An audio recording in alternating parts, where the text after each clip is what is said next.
kurbannya kurban wajib seperti apa yang dia niatkan nazar tadi, ya, maka ulama katakan wala ya'kulu al-mudahhi syai'an minal udhiyatil mandzurah. Enggak boleh itu. Ya, mereka yang udah niat nazar, ya, kemudian dia mau nyobain dikit aja gitu. Enggak bisa. Kenapa? Karena dia niatkan nazar, ya, karena status hukumnya yang menjadi wajib, ya, yajibu alaihi at-tasadduq bi jami'i lahmiha. Dia punya kewajiban nyedekahin semua muanya, Pak. Ya, enggak ada yang boleh disisain buat dia, tapi semuanya, ya, dia diperintahkan, ya, untuk mensedekahkan dagingnya kepada fuqara dan masakin. Kenapa? Karena niatnya kurban nazar yang hukumnya bersifat wajib. Nah, kalau statusnya seperti itu, maka konsumsi dagingnya pun sama, Pak. Ya, dia punya kewajiban mensedekahkan ke semuanya.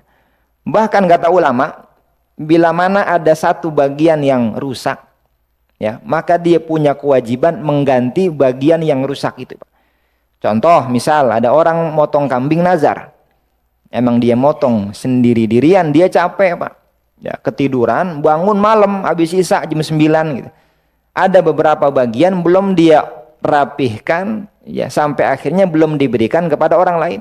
Ya, taruhlah bagian paha sebelah kanan gitu ya. Ya, belum dia bagiin, dia udah keburu ketiduran, kata dia udah besok aja dah, saya bagiinnya malam capek banget gitu. Ternyata keesokan hari, ya, ketika dia lihat itu kondisi daging yang tersisa, ternyata dalam keadaan rusak, Pak. Dalam keadaan bau gitu. Rasa-rasanya nggak layak nih kalau kita berikan daging yang rusak itu kepada orang lain. Apa kata ulama? Lazimahu dhamanuha. Ya, maka dia punya kewajiban ganti, ya, dari daging yang rusak itu. Kenapa? Karena kurbannya kurban nazar. Yang konsekuensinya tasadduq bi jami'i lahmiha. Semuanya harus dia sedekahkan. Sehingga dalam kondisi tadi itu, ya, dalam kondisi daging yang rusak, ya, katakanlah 2-3 kilo, berarti dia harus beli ke pasar sejumlah yang rusak itu, ya, untuk kemudian baru dia berikan kepada orang lain. Ini manakala kita niatkan kurban tersebut sebagai kurban yang bersifat nazar, sehingga status hukumnya berubah menjadi wajib. Kemudian binatang-binatangnya seperti apa yang kita ketahui, ya, mulai dari onta, kambing, ya, kemudian sapi. Ini merupakan binatang-binatang yang sudah ditentukan oleh Rasulullah Shallallahu Alaihi Wasallam. Tapi bukan serta-merta binatang itu sah dijadikan kurban. Ya, karena Nabi Muhammad kasih penjelasan usianya harus sesuai dan harus terbebas dari aib yang ada pada binatang itu. Nah, usianya Nabi pun sudah tentukan, ya, ketika yang ingin disembelih kambing domba usianya genap 1 tahun, masuk tahun kedua, kan gitu. Usia kambing kacang 2 tahun, masuk tahun ketiga. Usia onta 5 tahun, dan usia sapi 2 tahun, ya, genap 2 tahun, masuk tahun ketiga. Ini merupakan standar utama, ya, untuk seseorang, ya, ketika hendak berkurban dan kurbannya dianggap sebagai kurban yang sah. Bila mana kurang dari standar-standar itu, ya, yang penting saya beli kambing murah dah.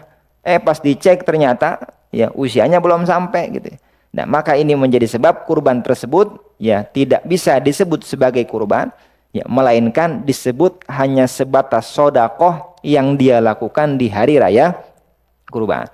Ya, jadi binatang-binatangnya sudah diatur oleh Nabi Muhammad, plus usianya pun sudah diatur, sudah ditentukan oleh Nabi kita Muhammad Sallallahu Alaihi Wasallam.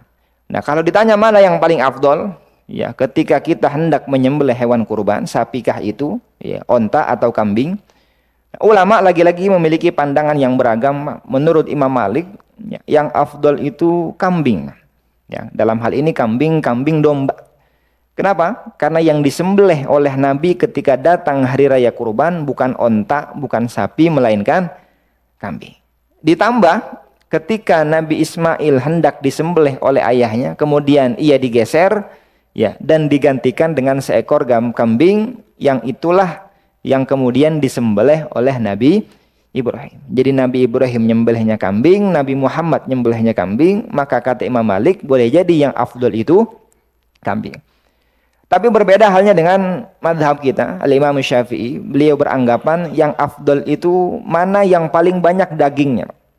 Ya, ketika bicaranya mana yang paling banyak dagingnya, berarti bisa dimulai dari onta, sapi, baru setelah itu kambing. Karena poin utama yang ingin disampaikan oleh Al-Imam Syafi'i bukan binatangnya, melainkan mana yang paling banyak dagingnya, ya, untuk kemudian bisa didistribusikan ke orang yang jumlahnya pun jauh lebih banyak. Artinya ini khilaf ya di antara ulama-ulama kita. Ya silahkan, mau kambing boleh gitu, mau sapi boleh. Yang penting kita bisa melaksanakan ya satu sunnah yang luar biasa, yaitu menyembelih hewan kurban. Kemudian hadirin jamaah sekalian, Nabi juga kasih penjelasan kepada kita. Bukan hanya binatangnya apa saja, bukan hanya usianya berapa, tapi ada cacat-cacat yang harus dihindarkan ketika seseorang hendak menyembelih hewan kurban. Apa aja? Ya, cacat tersebut yang pertama al-aura al-bayyin awaruha. Ya, kambing atau sapi yang memiliki kebutaan pada matanya, Pak. Ya, ketika kita sudah pastikan, oh ini kambingnya buta ini. Oh, saya kasih daun pisang kagak nengok, Pak. Sampai kita godain pakai duit 100.000 gitu. Nggak nengok juga ini kambing. Oh, berarti ya ini kambing buta. Ya, sehingga kesimpulannya kambing ini tidak layak, ya tidak sah untuk dijadikan kurban. Kenapa? Karena ada cacat ya pada matanya. Ya, itu yang pertama. Yang kedua, al-arja'ul bayyin arojuha. Ya, kambing atau sapi yang dalam keadaan kakinya pincang. Artinya kakinya tidak sempurna. Ternyata ini pun menjadi cacat untuk kemudian ya hewan tersebut ya tidak sah dijadikan kurban. Bahkan kata ulama, ya, meskipun cacatnya itu, pincangnya itu indal tijaiha, ketika hewan tersebut hendak disembelih. Nah, ini kan namanya di detik-detik terakhir hendak disembelih, ternyata kondisinya begitu. Maka ini menjadi catatan pula, hewan tersebut tidak sah dijadikan kurban. Meskipun belinya dalam keadaan sehat, kakinya kuat, kakinya kokoh, ketika disembelih jatuhnya salah. Pas bangun pincang gitu ya. Maka ini menjadi sebab pula hewan tersebut ya tidak sah dijadikan kurban. Yang ketiga, al-maridatul bayyin maraduha. Yang hewan tersebut dalam keadaan sakitnya jelas, Pak. Ya, emang dari pagi sampai malam ini kambing senderan aja gitu. Sampai digoda-godain kagak bangun juga. Mohon maaf, sampai disentil torpedonya gitu ya. Kagak bangun juga ini kambing. Lah berarti kambing sakit ini. Ya, maka kambing yang sakit seperti ini, ya, ini pun menjadi catatan, ya kambing tersebut tidak sah dijadikan kurban. Tapi kata ulama, wala yadurru yasiru hadhil umur. Tapi kalau emang sakitnya ringan, ya ini nggak jadi masalah. Emang dia capek mungkin, kambing baru sampai dari Jawa, di perjalanan juga hujan mulu, ya turun ya dari truk masuk kandang, meler aja kambingnya, ingusan aja kambingnya. Nah, penyakitnya ringan, ya ini nggak jadi masalah, tetap boleh ya kambing tersebut atau sapi tersebut ya sah dijadikan kurban, ya. Kemudian yang keempat, ya kata ulama, ya al-ajfa allati dhahaba mukhuha minal huzal. Ya, kambing yang kebangetan kurus sampai sumsumnya habis, Pak.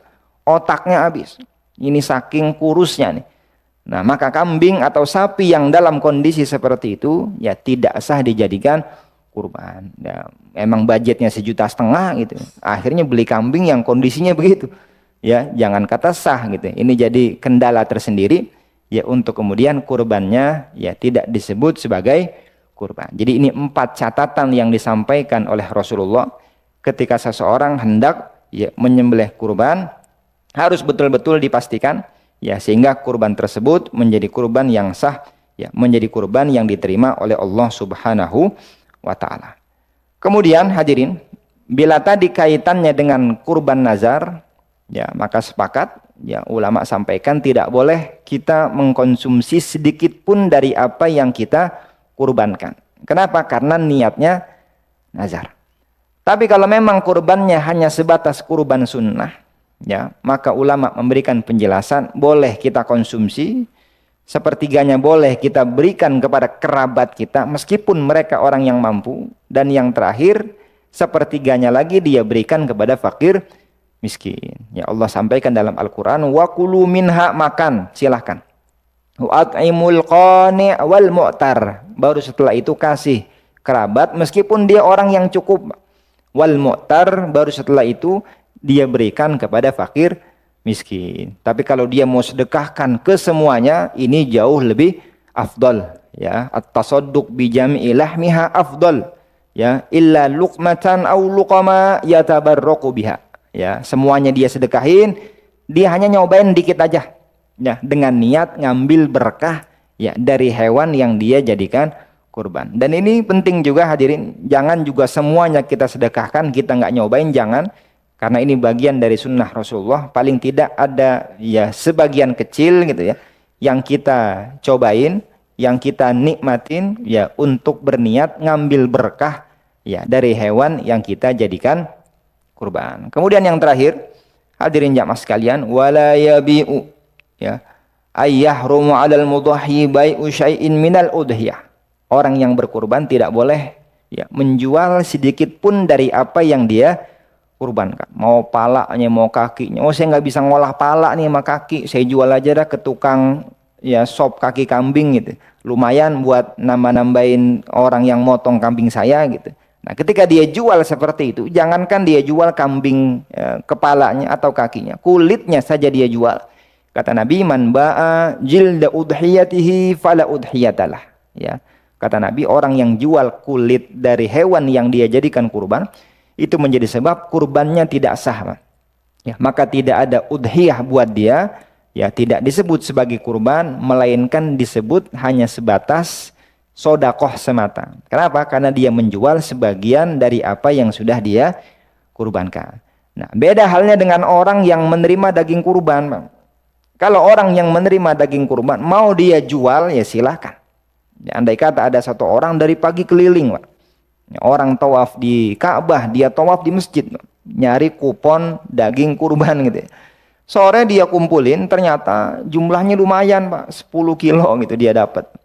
Masuk kulkas kagak bisa semuanya. Akhirnya dia ya inisiatif jual dah ke tukang ya soto ayam, soto kambing gitu. Lumayan ini ada kambing daging lebih gitu ya.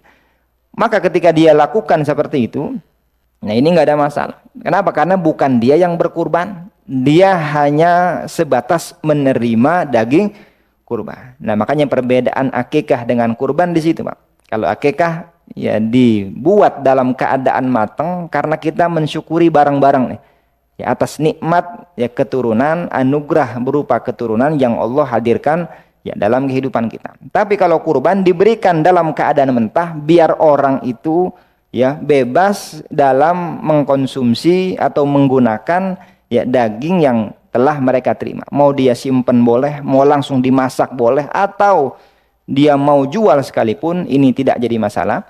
Karena memang esensi kurban seperti itu memberikan keleluasan ya kepada mereka yang menerima daging kurban itu. Tapi kalau mereka yang berkurban, ya maka tidak diperbolehkan menjual sedikit pun dari apa yang sudah dia kurbankan. Justru khawatir manakala dia jual ya sebagian kecil sekalipun dari hewan yang dia kurbankan, maka itu menjadi sebab kurbannya menjadi kurban yang tidak sah. Ya, ini kurang lebih ya gambaran bagaimana proses atau pelaksanaan penyembelihan hewan kurban ya berdasarkan mazhab al-Imam Syafi'i. Ya, sampai sini ada yang ingin didiskusikan? Diri jamaah sekalian. Ya, ketika ada orang misal ya dia mau patungan sapi, Pak. Kan yang namanya patungan sapi itu maksimal 7 orang. Tapi bukan artinya harus 7, enggak, Pak. Ya, karena ini kurban bukan naik angkot gitu. Kalau naik angkot harus penuh baru jalan gitu ya. Tapi kalau ibadah kurban dalam hal ini nyembelih sapi, 7 itu batas maksimal. Kalau dia mampu untuk diri dia sendiri, ini jauh lebih afdal. Jadi tanpa perlu dia cari orang lain, selama memang dia sudah beli sapi ini sendiri, ya, jadi tanpa perlu dia cari nama-nama lain, biar kuotanya full jadi 7 orang. 7 orang itu kan agar kita meringankan dalam proses membeli sapi itu. Tapi ketika kita punya kemampuan beli sapi untuk diri kita sendiri, ini nggak perlu kita cari nama-nama yang lain. Andai Rapi Ahmad mampu dia beli sapi buat diri dia sendiri, nggak perlu dia masukin siapa pembantunya, Mbak Lala gitu ya, atau siapa lagi gitu ya, sampai akhirnya kuotanya full jadi 7, nggak harus. Nah, 7 itu hanya batas maksimal seseorang menyembelih ya hewan kurban. Nah, andai kata 6 orang udah kumpul nih, Ya, cuma memang budgetnya belum nyampe, karena biar nyampe itu harus 7 orang. Akhirnya satu non muslim masuk, Pak. Kata yang non muslim, emang dia akrab sama pengurus masjid dan punya kepedulian juga kepada ya sesamanya. Akhirnya kata yang non muslim, ya udah saya ikutan dah patungan ya kurban sapi, yang akhirnya kuotanya full, dananya terkumpul, yang pada akhirnya mereka bisa beli hewan kurban berupa sapi. Jadi 6 orang muslim, satunya non muslim. Nah, itu pengaruhnya seperti apa dengan sapi yang akan mereka kurbankan? Apakah menjadi sebab kurbannya tidak sah ya, atau tetap kurbannya sah? Nah, kalau kita merujuk pada fatwa yang disampaikan oleh ulama-ulama di Mesir, Darul Fatwa, Darul Ifta di Mesir, menyampaikan ketika ada non-muslim yang ikut gabung kolektif dalam penyembelihan sapi itu, maka ini tidak berdampak pada hewan yang akan dia kurbankan. Tetap kurbannya sah. Cuma yang nomor 7 ini, yang non-muslim, otomatis dia tidak disebut sebagai kurban. Ya, kenapa? Karena berkurban itu syaratnya harus apa? Ya, Islam, akil, balik, dan lain sebagainya. Sedangkan dia non-muslim. Sehingga apa yang dia lakukan hanya sebatas sodakoh aja tuh. Ya, gampangnya ngebantuin yang 6 orang ini dah.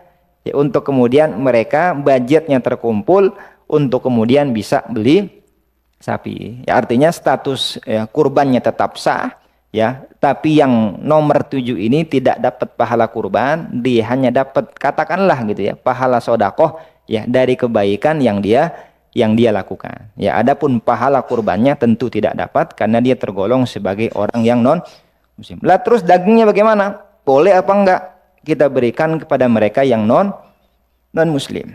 Nah, ulama memiliki pandangan yang beragam. Ada ulama yang ketat ya dengan mengatakan nggak bisa, nggak boleh.